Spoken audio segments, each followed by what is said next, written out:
practice hollowing a bowl. I'm going to put up something which is basically a do not do anything you see in this part of the video. It's from a guy called Jan, nice fella, has a YouTube channel. I'll put a link in the description to it. Needless to say, it's not a turning channel. Jan does a lot with guitars. I have his permission to use this video in this way. So basically, for the next 3 minutes and 15 seconds, do not do anything that you see in this video. It's a very good learning tool because, thank God, it's very rare to see a video like this where absolutely everything about hollowing is wrong. So as I said, don't do anything you see for the next 3 minutes and 15 seconds.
Right, everything Jan did in that video was wrong.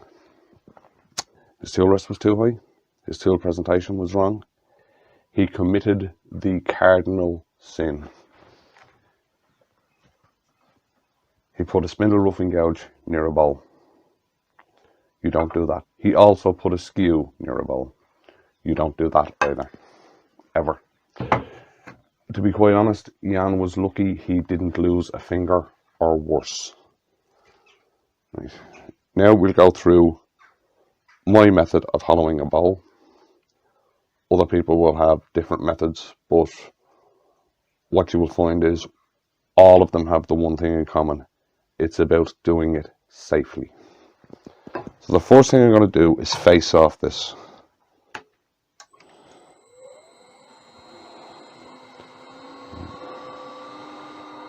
Lathe speed is 700. And I'm just going to face this off.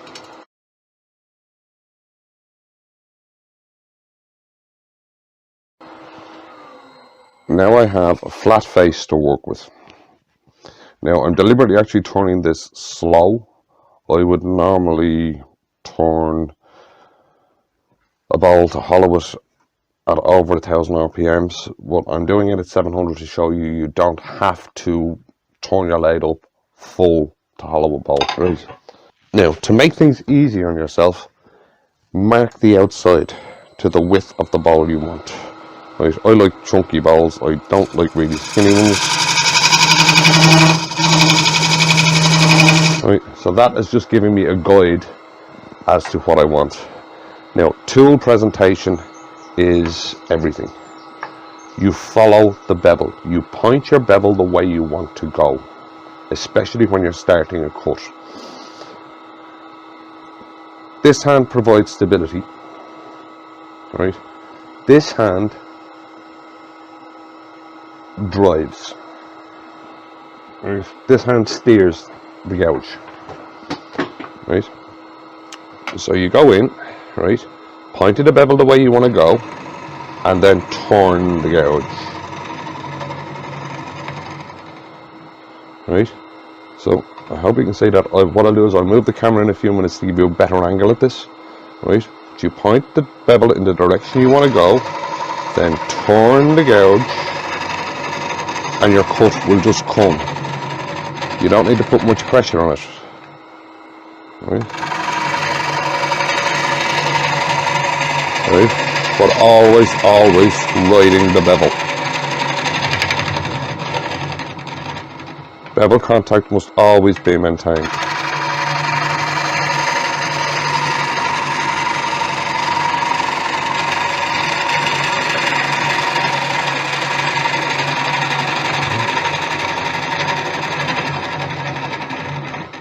Now, as you see, you can hollow at low speeds. I'm going to speed it up now to 1000 RPMs to show that that faster makes it easier, but not too fast. Same thing again.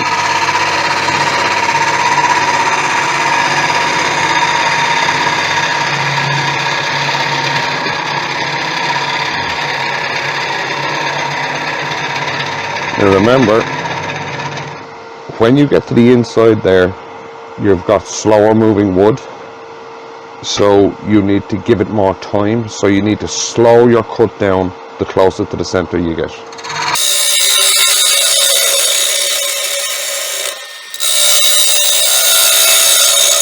Right. If you feel your gouge starting to vibrate and move, you're deep enough. You don't want to go any further because your gouge, it's not stable.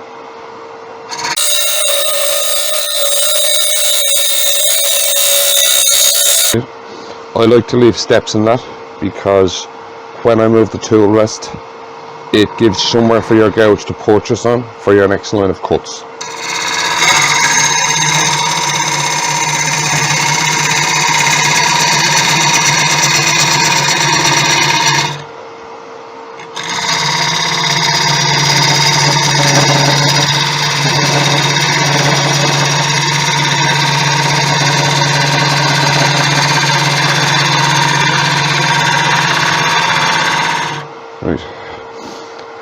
Now, because this is very dry tiger wood, I'm going to have to sharpen quite a bit. I could have picked an easier wood to, well, I actually should have picked an easier wood to do this with, but I happen to have this bowl up there. Right? A blunt gouge is a dangerous gouge, so don't be afraid to sharpen often. Right. I've now sped up to 1100 RPMs.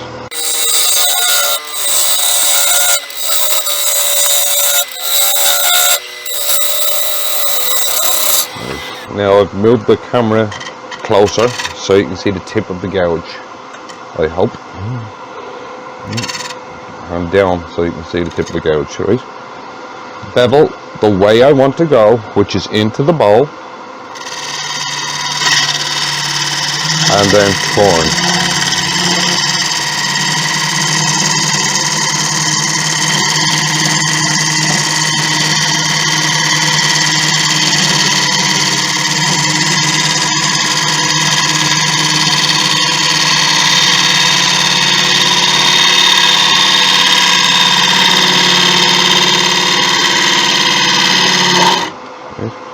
Bevel the way I want to go, get the cut,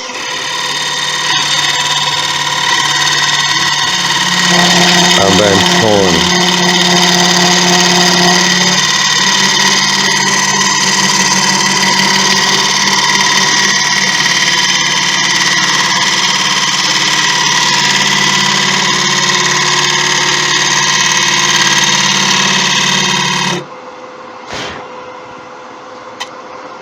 Same again, bevel the way I want to go,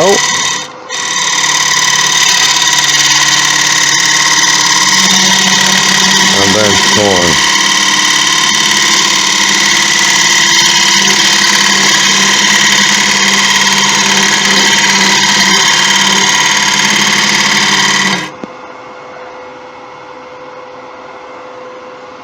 Right. Bevel in the direction I want to cut. Use the ridge that I cut as a guide.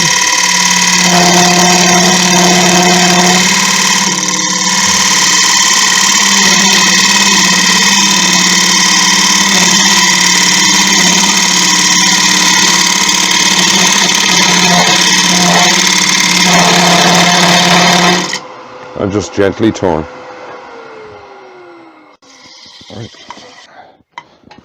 Right, I've moved the tool rest in, and we're going again.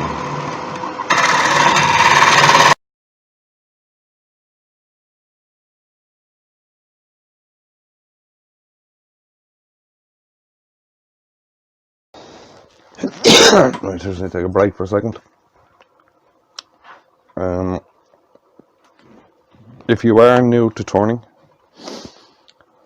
the best advice anybody can give you is to join a club or get a lesson from an experienced turner.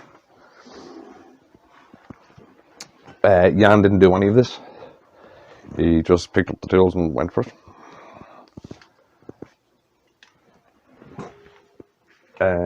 He's now getting some pointers and has improved, and is not as dangerous as he was.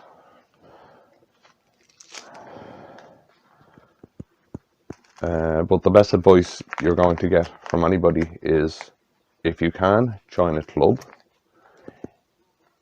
If there isn't a club near you, see if there's a turner near you.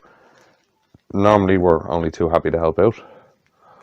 Either that or join an online club if there isn't, if you haven't got one of the other two options. There's quite a few of them out there. I would recommend Woodturning 360. It's run by Martin Sabin-Smith, who is the maker of Hampshire Shin, and there's an awful lot of good turners on it, and an awful lot of remote demos by very good turners. Oh no, it's a pretty good online club.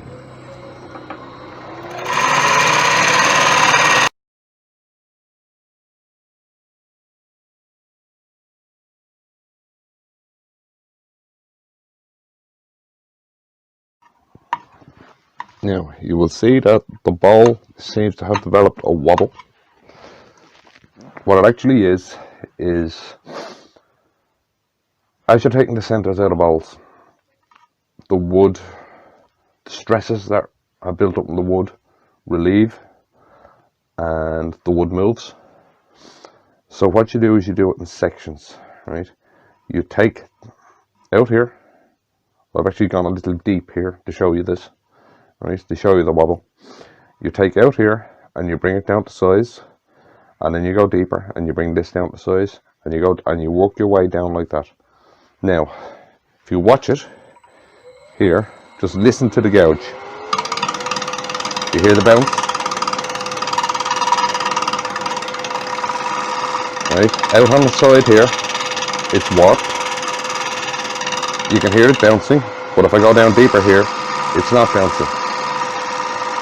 Right, hear it? The bounce? No bounce. Right? The wood out here on the rim has moved. Whereas down here, it's still slightly thicker, it hasn't. So what you do is you work your way down. You take a little bit and a little bit and a little bit all the way down, so that you are not cutting on a bounce.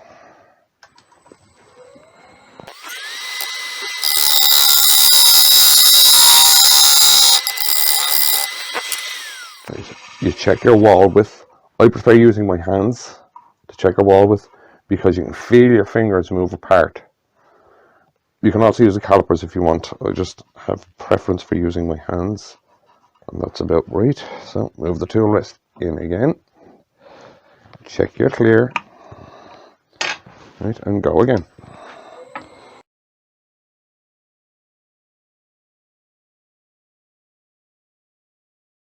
Stop and check.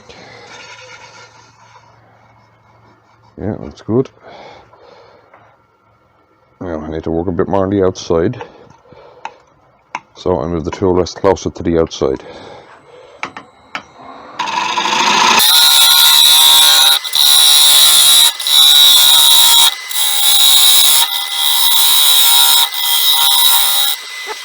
Now I need to start flattening off here.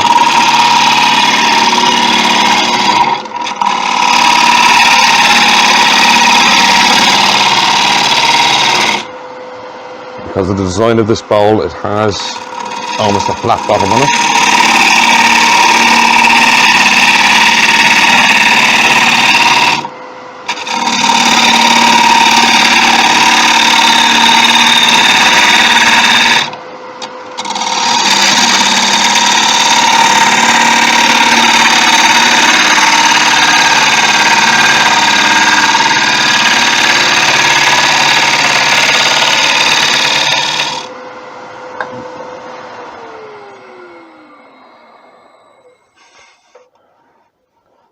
Yeah, wall thickness is good. Right. Over we go to take the middle out.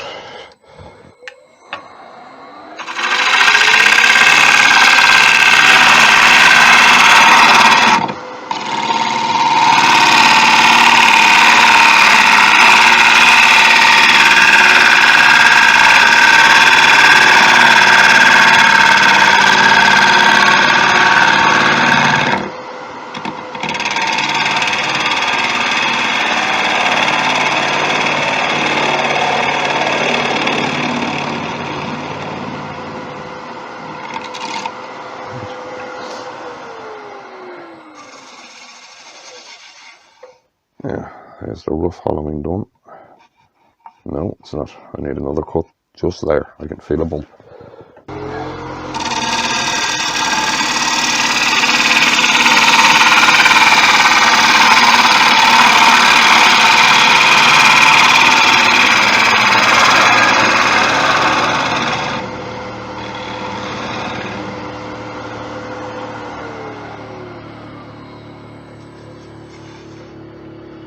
Yeah, that's a lot better. Alright, now there's still tool marks inside there. The easiest way of getting rid of them is with a heavy duty negative rake scraper. And the negative rake means that there's an angle coming up there and there's an angle going down there. My personal preference is 35-35, but once the occlusive angle is round about 70, it works fine. You present it straight with the cutting edge in the middle, and you just move it along.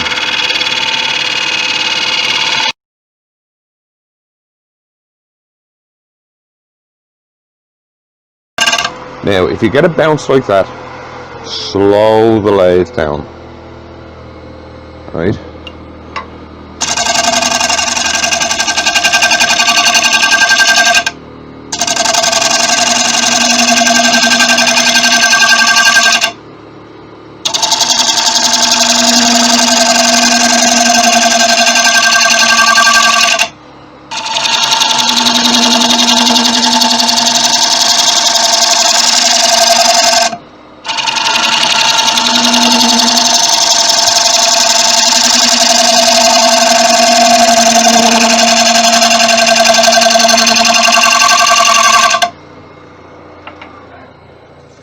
And have a look. Right.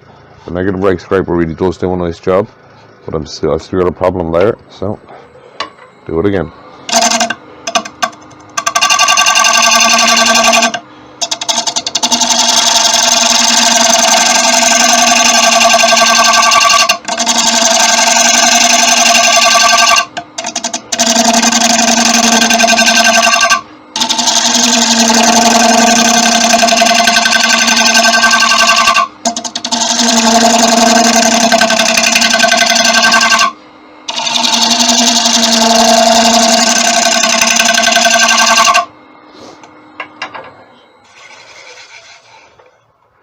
There we go. That's all the tool marks cut out. Right. Okay. Now that we have the inside done with the negative rake scraper and the tool marks are all gone, we have to do the rim. Now there's a load of ways of doing rims, and everybody goes through phases. For a while I liked rounded rims, and I like the ergonomic rims, and there's loads of different ways of doing it. It's a personal choice. My favourite lately is a straight cut from the edge in at a tilt so that your hands roll into the bowl, but that there's still a sharp edge. Right, and it's a simple cut.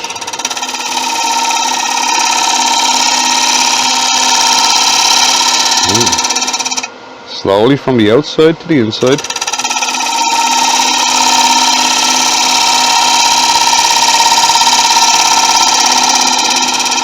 Making the cut slightly deeper as I go.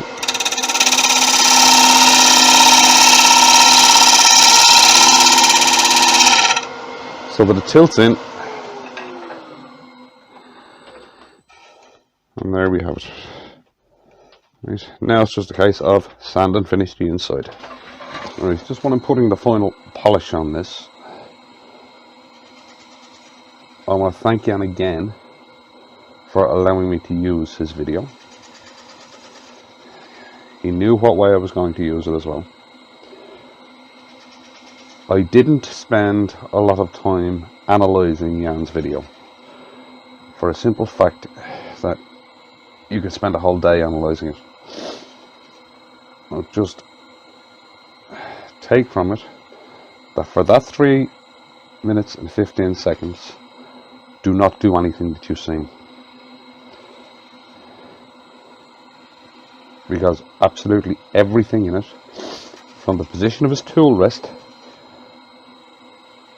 to his tool handling, was wrong.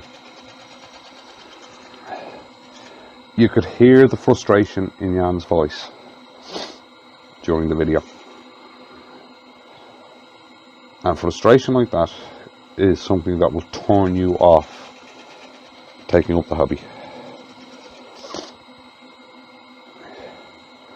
As I said before, join a club or get lessons, or join an online club. And if none of that works, study YouTube videos. Mike Walt has a very good section for new turners. I think Martin Saban Smith does. There's quite a few. There's a guy called Worth the Effort who has quite a lot of stuff as well for new turners. So the help is out there. And to be honest, all you really have to do is ask. Go onto Facebook and join a forum. Woodchuckers is a very good one. The help is there.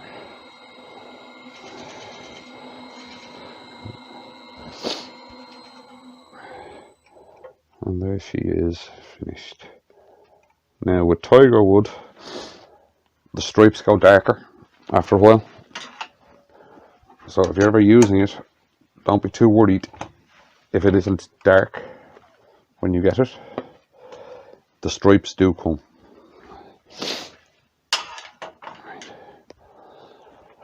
Right, I'll put up a couple of stills of this at the end of the video. Well, the main thing out of this video is hollowing techniques, and especially what not to do. Okay, so we'll see you in the next one.